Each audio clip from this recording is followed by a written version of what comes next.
Welcome everyone.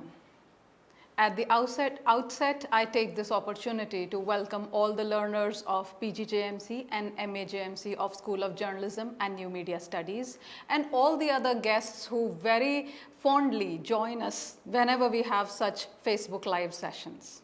So today our topic of discussion would be media ownership. We all know that media is something which is very flamboyant, which is very important to the existence of any society, more so in today's world, which is greatly technology directed. In such times, one who owns the media obviously becomes more important than the others in a social setup.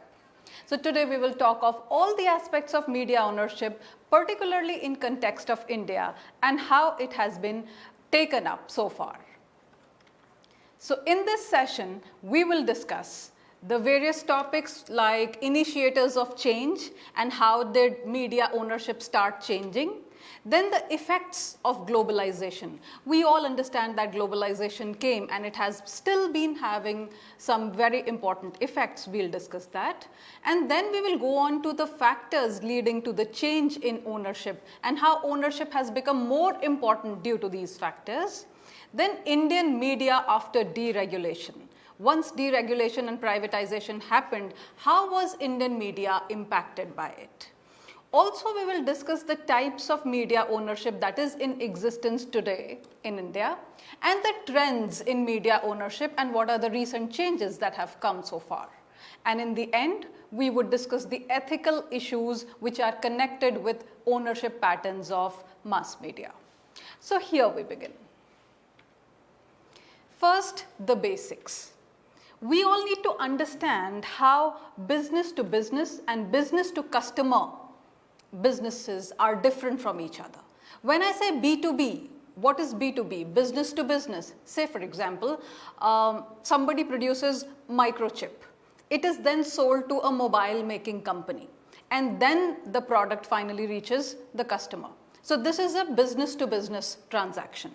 Alternately, business to customer transaction is where a company directly produces those goods and services which are then sold off to the customers. Why are we discussing this? It is because media in its own, as an own entity, is also a B2B business. So it is something that will organize advertisements, publicity, promotion, so as other goods and services can be sold. So those are the basics that we need to clear first so that we go on to the ownership patterns. Then media ownership deals with basic questions like who owns and who controls. So who is it that owns the media and who is it that is controlling the media and a certain section of it. Then what it is, the kind of content which is produced, how it is being produced and what is the kind of audience the media production unit is looking at. So it is very important to understand who our target audience are, who is the potential target audience and how can we expand our business based on our product, which in this case is the content. So let us now discuss what are the initiators of change. When we talk about the initiators of change, the first and foremost thing that comes to everybody's mind is globalization. So what is local and what is global?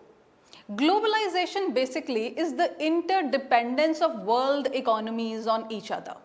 The culture, the population, everything, and as well as the international trade. This trade comprises of goods and services, the investment flow that comes into the businesses, the technology, people, and most importantly in today's world, the information. So all this together, when comprises the crossing of transnational boundaries, it is called globalization. The second important initiator of change was technological advancement. Technology of late has been advancing by leaps and bounds, and the way it was 20 years back, it isn't the case today. So the technological advancement has also initiated change in a phased manner, because slowly we have observed in various businesses as well as media, transacting with people, communicating with people, getting your point of view across to people has become much easier. because there is a plethora of technologies, plethora of platforms that are available to us as media producers as well as media audiences. The third important factor, which is the initiator of change, is the concentration of product and marketing. So once we understood that technology can help us, and once the deregulation happened through globalization, there was greater concentration, the consolidation of the production and marketing of the media products, the content of various kinds. It could be journalism, it could be a movie, it could be songs, it could be books, it could be anything that you think of. So the concentration of production and marketing was another important initiator of change, which led us to believe a different scenario from what existed. And then the capacity for global reach of communications throughout the world. Since ICT, information and communication technologies, had advanced so much, the capacity to reach out to a global audience increased multifariously. So those were the few initiators of change. Now let us see how globalization affects media ownership. The first and most important is that there are no more traditional boundaries of media markets. So earlier there were boundaries. You could broadcast a TV program or a radio program only up to a certain extent, because that is basically the wavelength that you could meet. So now there are no traditional boundaries. You can very well see programs that are broadcasted abroad in other countries, in India at various time zones, as well as Indian programs can be viewed abroad. And of course, there is rapid expansion of a free market structure. A liberalized economy is what we are talking of. When we say a free market structure, it is open to all. It is free for all. So whoever negotiates best, whoever offers the product in the minimum possible price is the one who wins. So rapid expansion took place as a result of globalization, and the free market structure came into a form. Then national markets are not protected for local producers. For a long time we had seen in China, which of course later on it opened its economy to the other countries as well. And before we opened our doors to the private companies of foreign countries, the national markets were protecting the local producers. So the local businessmen, the local businesses were protected against foreign businesses. So what the Prime Minister usually talks about, the ease of doing business, was much more for the local businessman as compared to those from abroad. But now with globalization, things have changed. So they are not protecting the local businessman anymore, and everybody has an equal opportunity.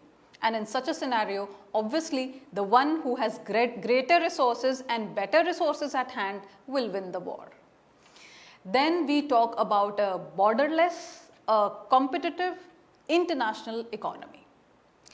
Borderless and competitive because since we are not confined by national boundaries anymore, we are talking of a world which is highly competitive in nature.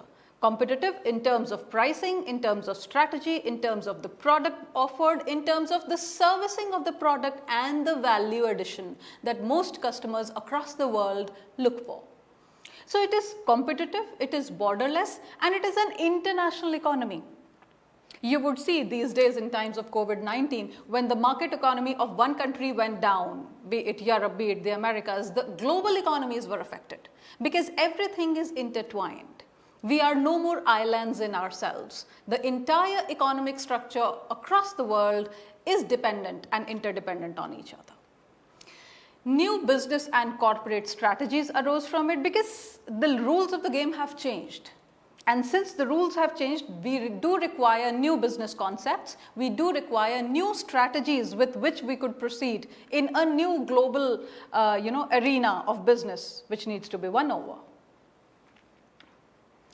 And then convergence of technology between media and other industries. When we say convergence, just to explain this concept simply to the students, convergence means when you bring together many technologies into one. And mobile is a very good example. It is a computer, it is a phone, it is much more than just one machine. So this is called convergence of technology, and this convergence has been taking place at a large pace and at a heavy pace between media industries as well as other industries. So it could be media and telecom, it could be media and computing, it could be computing and telecom, so on and so forth. Then various kinds obviously have a greater hold, a greater control over the market. So there is concentrated media ownership. Media ownership has become concentrated in the hands of a few.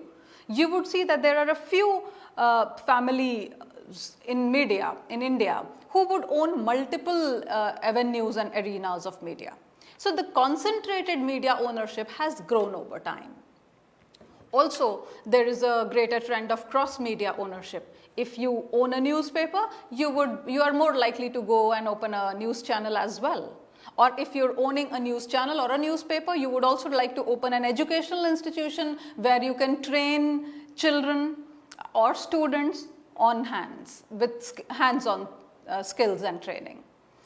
Then there is a greater growth of conglomerates. When I say conglomerates are, it's the rise of those businesses which, other than being in their major segment, also have the ownership in media businesses. So say for example, somebody has a business of telecommunications, also buys certain number of shares in a television channel. That is called a conglomerate. So other than owning other businesses, when you also start owning a media business, you are a business conglomerate.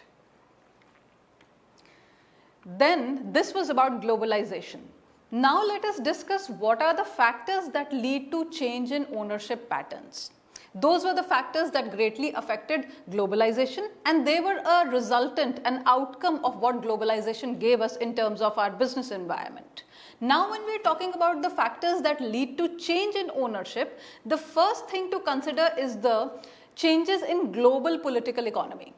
When I say global political economy, all politics has economics in it and all economics has politics in it. So the countries of the world, there is a certain economy that they try to keep resilient, and there is a certain politics that goes around it. It could be the politics of war, it could be the politics of poverty and the economics of poverty, so on and so forth. So when we talk about the changes in the global political economy, we talk of foreign direct investment, we talk of joint ventures, and we talk of content export. What do we mean by content export? Content export is when any kind of content which is getting produced for, say for example, American audience is also viewed, liked, and it's welcomed in India. So the same product comes to India. This is exporting of content. Foreign direct investment is when a foreign company buys certain shares or is ready to invest in an Indian concern. It obviously brings about a change in the geopolitical economic scenario of the world. And then there are joint ventures whereby two people who have the capability and the capacity to invest come together and begin with something new or something which is already existing as a business unit.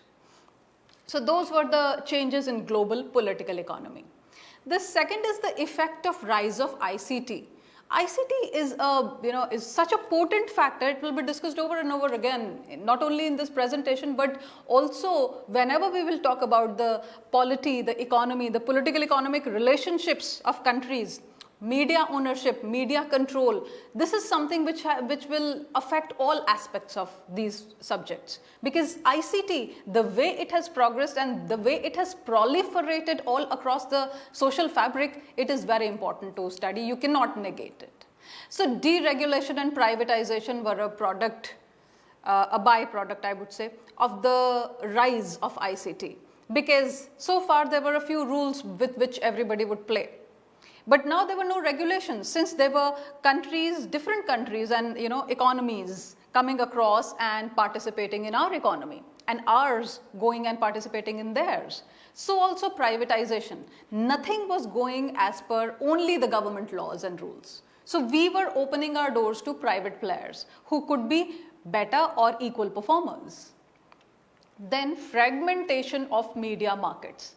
This became an important context because When we talk about media markets, the audience is the same.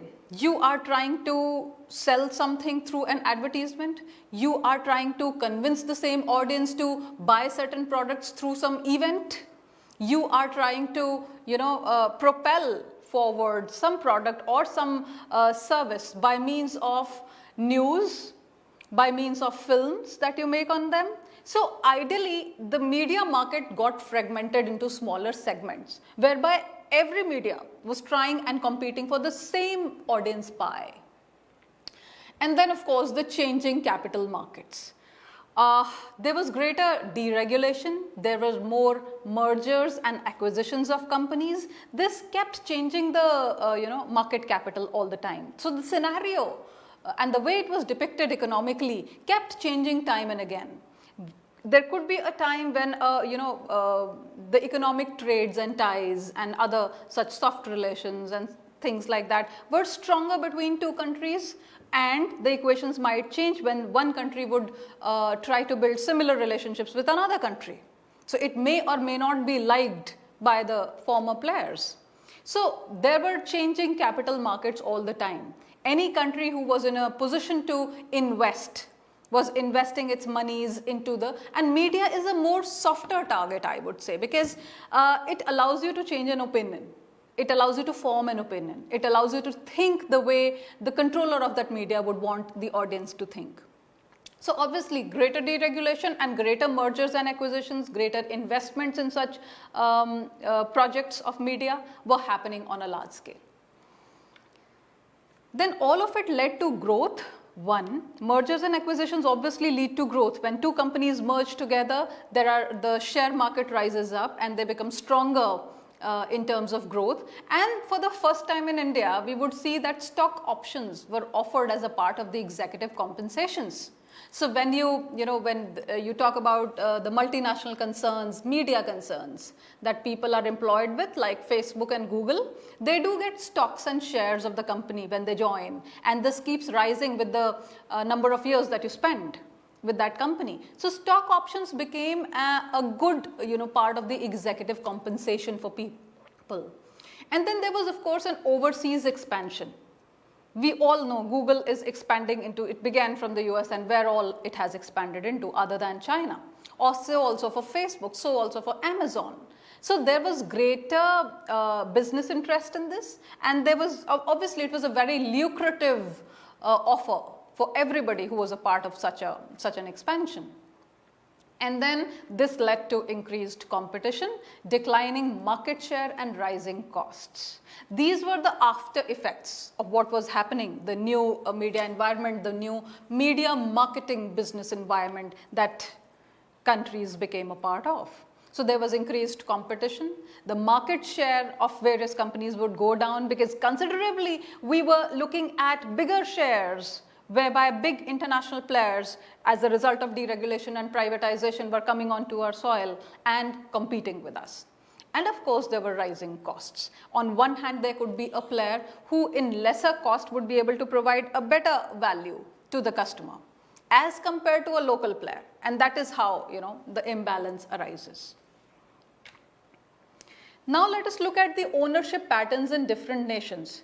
Here I'm not going to dissect this whole topic country-wise or continent-wise. I will just give you a broad outlook of how this is going to be. Like rich countries, when we talk of rich countries, the levels of state ownership is low here. So the government control is less here. Why? Because when the countries are rich, there are greater number of private players. And obviously there is multiplicity of opinion that would be presented in terms of the content. And these players are strong enough to find some financial backing, find some investments and continue as against the government players of that country. So rich countries will always see lower levels of state ownership. As compared to this, autocratic countries where you have one party rule or a single person ruling, the level will be very high because this person will be able to control, would like to control media so that things are smooth according to their policies and according to the way they want to run the country.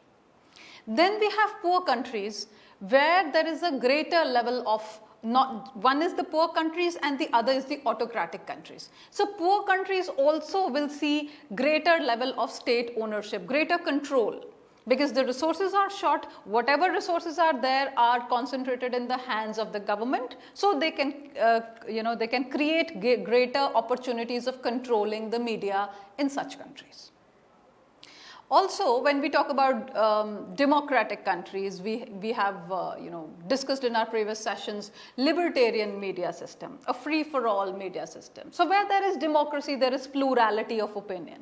When I say plurality of opinion, you try and fit everybody's opinion into the subject of discussion.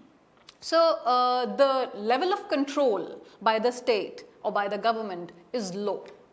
And that is how a democracy flourishes, especially when we talk in terms of media. Then let us discuss Indian media post deregulation. Deregulation happened, the economies opened up, we were happy to accommodate private players from other countries.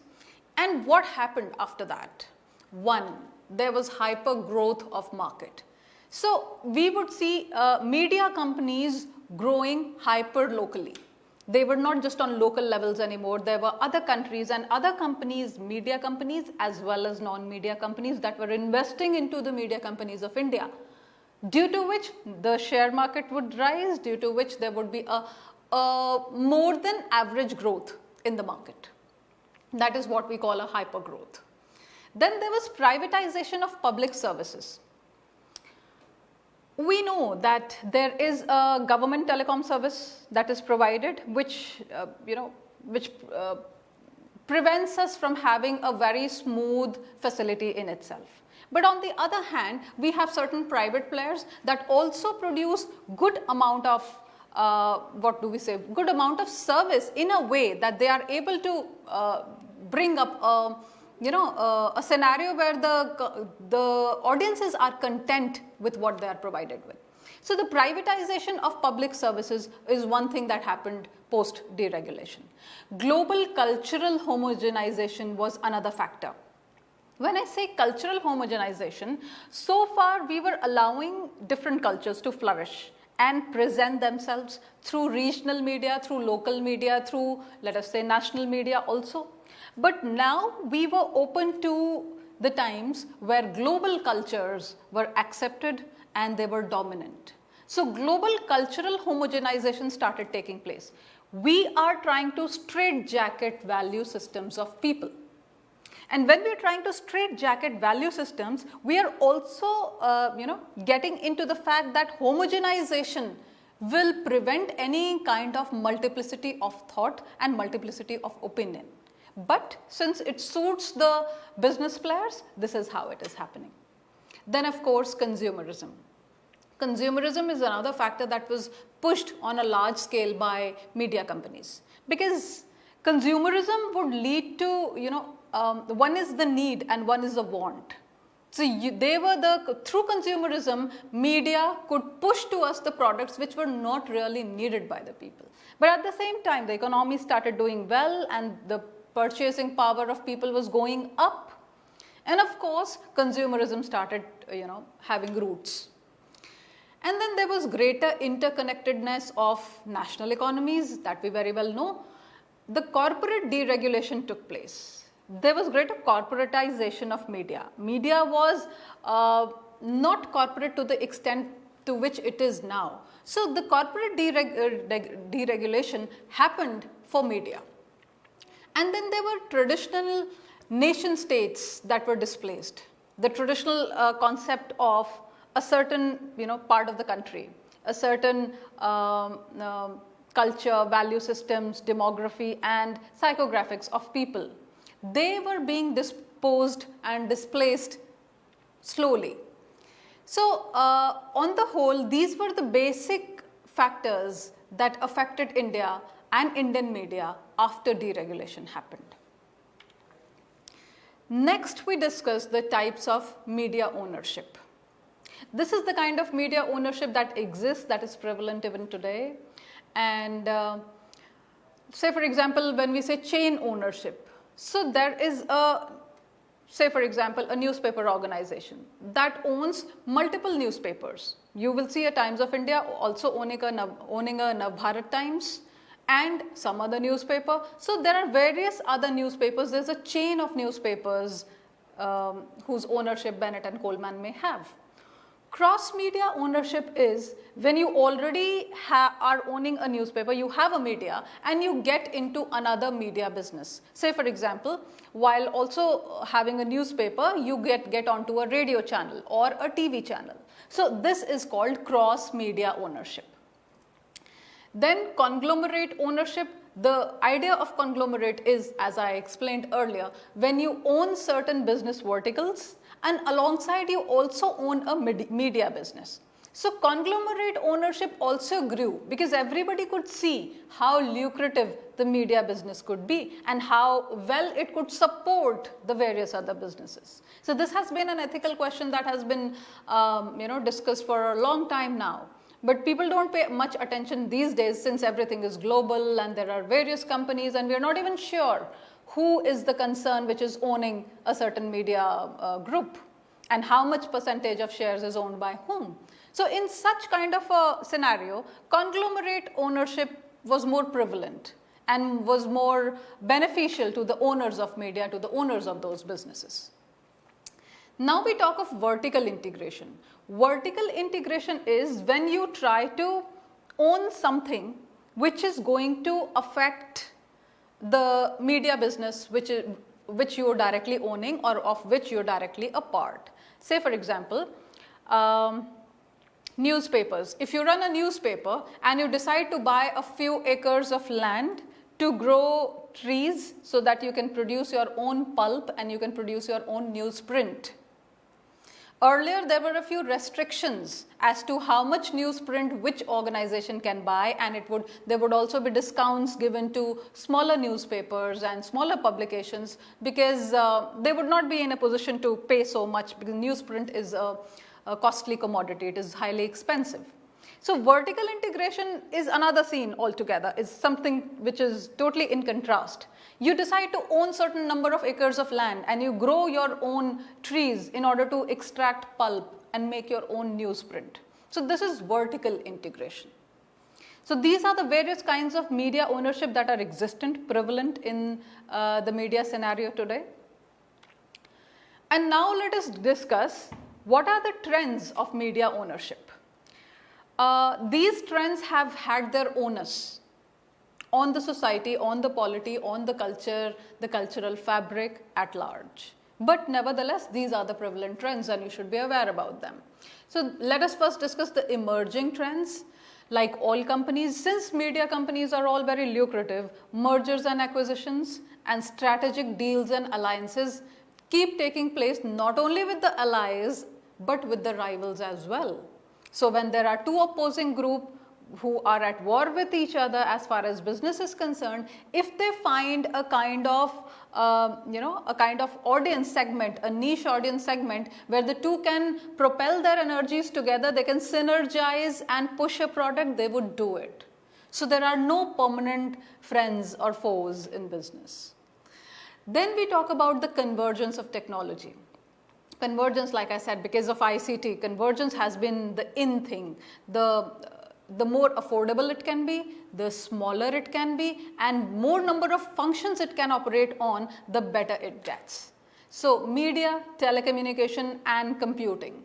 These were the three sectors which merged together to come up with various kinds of products which could be something like a Chromecast, which could be a caravan, which could be anything, any kind of product which would lead you to multifarious usage of the same media in multiple ways. And then of course the producers and distributors of content also decided to converge.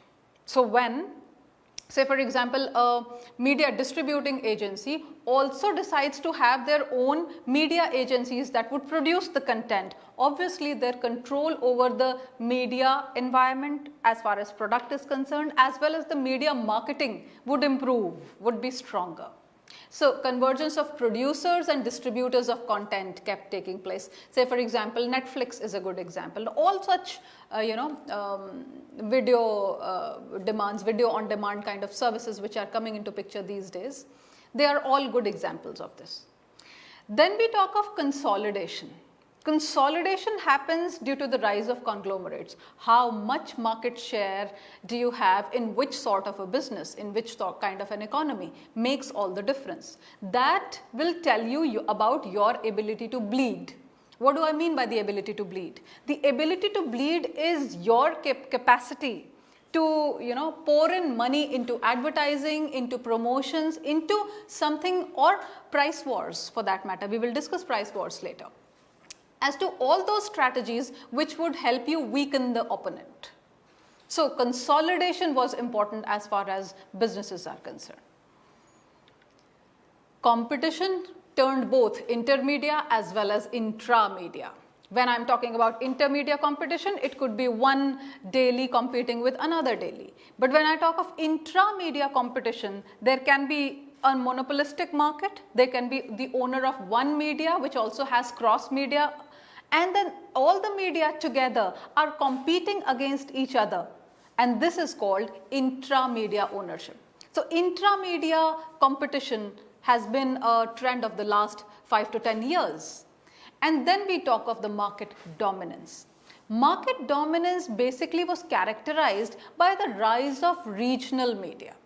Earlier there was local media and regional and national media. Then we had deregulation and privatization, globalized economies coming up. As a result, the market dominance could only be made because everybody was competing against each other. And we would all notice that these days in times of technology, newspaper readership is slowly going down. But what is it which is controlling the market dominance? It is the rise of regional media. And we would see that the regional media, regional newspapers still have a strong stakehold amongst the audiences.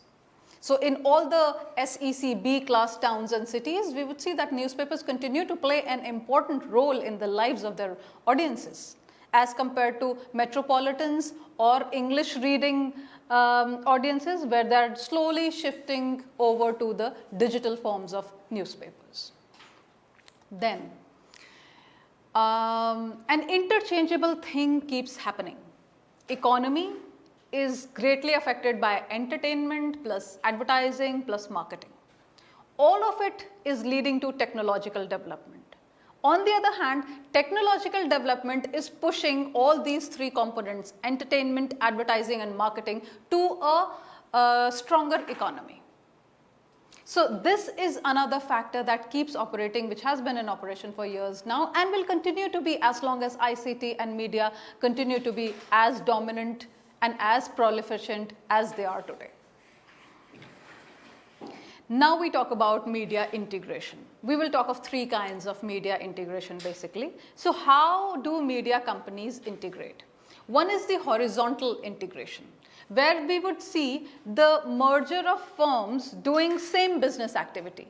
And in the supply chain management, they could be at the same levels. So horizontally they are synergizing, horizontally they are merging their energies. So this helps them in expanding their market share, and it helps them in expanding their resources as well. And this is an attractive strategy because of dominance of economies. They are able to take greater control of the market. And it negatively affects the diversity of content, because when you hold a greater share of the market in terms of audience, in terms of numbers, obviously the content that you are pushing through is the only one which is homogenizing the people and their opinions and is reaching a large mass. So, the diversity ceases to exist. Also, it pushes smaller media outlets out of competition totally because of their inability to bleed. Now we talk of the vertical integration. This is basically done to gain ownership of content as well as distribution, like Netflix or Amazon Prime are a case in point. Then they can push any potential competitor out of the market, since they are owning two important sectors of the business. One is the content, the other is the distribution.